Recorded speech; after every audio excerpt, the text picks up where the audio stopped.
I'm Edward Barnes, the producing director of the Collegiate Chorale, and I'd like to invite you, the producing director of the Collegiate Chorale, and I'd like to invite you to take part in our Indiegogo campaign for the live cast album of Kurt Weill's The Road of Promise.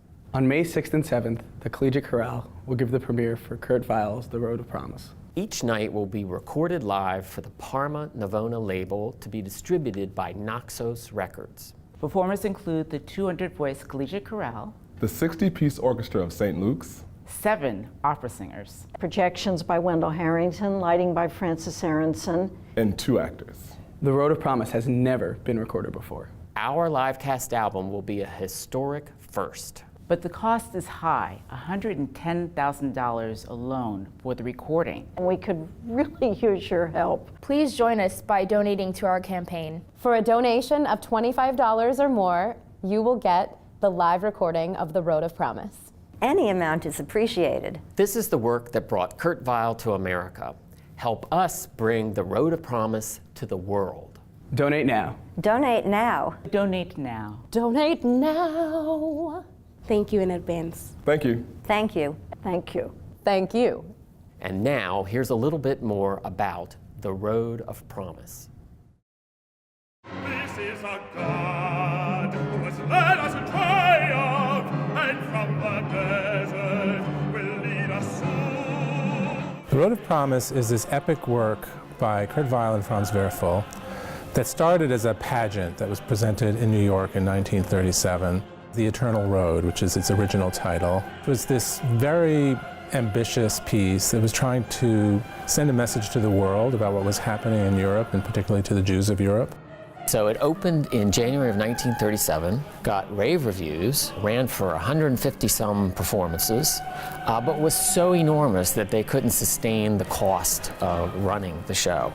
So it had to close down. The Road of Promise is actually a distillation of this larger piece because it's become very unwieldy to try to do a 4-hour epic piece with 245 actors. So in an attempt to make it more digestible and more easily understood, it's been condensed by Ed Harsh into a 2-hour oratorio. Gets at all of the key points of the piece. It presents all of the strongest music of the piece. It's the full arc, dramatic arc, but it's presented in a form that is actually producible on a concert stage instead of in an opera house.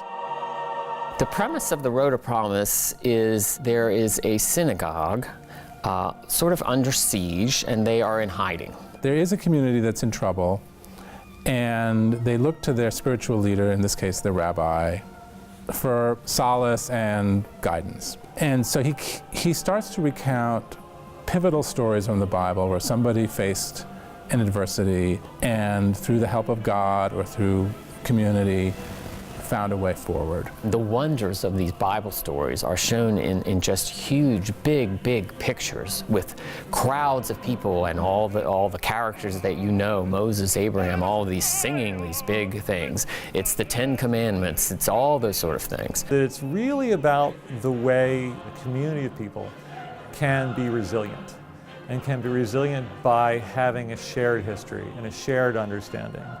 This piece is ideal for the Collegiate Chorale. We are known for doing sort of hybrid format concerts on a very large scale. We have an enormous chorus, big orchestra, and star soloists, and then we use additional theatrical elements to help tell the story. Lighting, sound, projections. We'll have all of that in The Road of Promise. We're casting it with great people from different walks of life. We tend to do that in our presentations, bring people from the opera world, from the theater world. We work with designers to make it more than just turn the lights on, turn the lights off. And we have the amazing orchestra of St. Luke's in this production. Ted Sperling is conducting and directing, so we're really looking forward to presenting this piece to the United States, to New York City, and to everyone who comes to Carnegie Hall. Don't miss this chance to encounter this piece by 2 greats, Franz Werfel and Kurt Weill, in a big, epic production at Carnegie Hall with a cast of hundreds. It's really going to be a once-in-a-lifetime chance.